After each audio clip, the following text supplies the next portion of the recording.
Bonjour à tous et bienvenue dans cette capsule qui aura pour objectif de vous faire découvrir le logiciel GIMP et arriver au final à la création d'une image.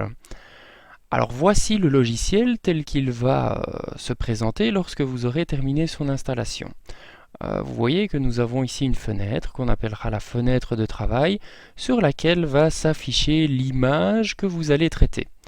Actuellement, GIMP est paramétré pour fonctionner en mode multi-fenêtre, ce qui a ses avantages mais également ses inconvénients, et l'un d'eux est le fait que les boîtes à outils vont pouvoir masquer votre zone de travail. Pour cela, nous vous conseillons de travailler en mode fenêtre unique que l'on peut paramétrer en cliquant sur fenêtre et puis mode fenêtre unique. À partir de ce moment-là, toutes les boîtes à outils sont solidaires de la zone de travail. Donc, nous avons ici au centre une zone de travail dans laquelle va apparaître l'image que vous allez éditer. Vous retrouvez ici en haut à gauche l'ensemble des outils de GIMP. Ici, juste en dessous, quelques options spécifiques à l'outil qui est sélectionné. Donc si je clique sur un autre outil, vous voyez que les options qui sont ici en dessous vont changer. Dans les capsules à venir, nous parlerons assez peu des options et ce sera à vous à les découvrir au fur et à mesure de votre progression dans le logiciel. Alors, également une autre possibilité de sélectionner différents types de brosses, ici en bas à droite. Et alors, une case importante, ici en haut à droite, c'est la case qui va représenter tous les calques qui vont se superposer au sein de l'image.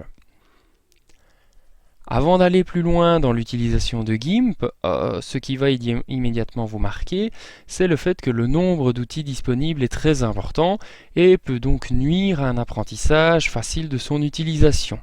Surtout que la plupart de ces outils ne seront pas utilisés dans une application scientifique telle que nous allons vous la détailler dans les capsules suivantes.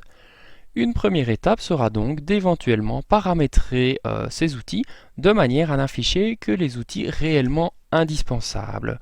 Pour cela, via le menu Édition, Préférences, vous allez pouvoir sélectionner dans la boîte à outils les outils qui vous semblent vraiment pertinents.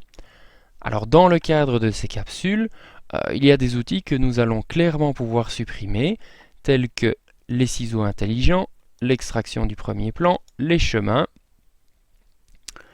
les mesures, l'alignement, le cisaillement, la perspective, la transformation par cage, le dégradé,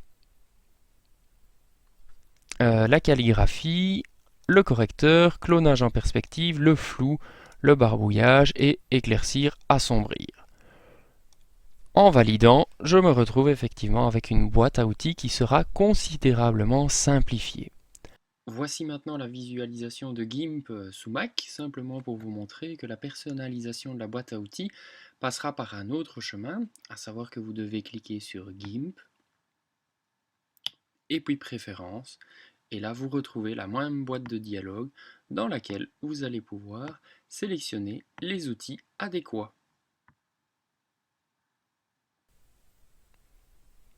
Après cela, évidemment, libre à vous de rajouter d'éventuels outils pour lesquels vous trouveriez un intérêt dans votre future utilisation de GIMP.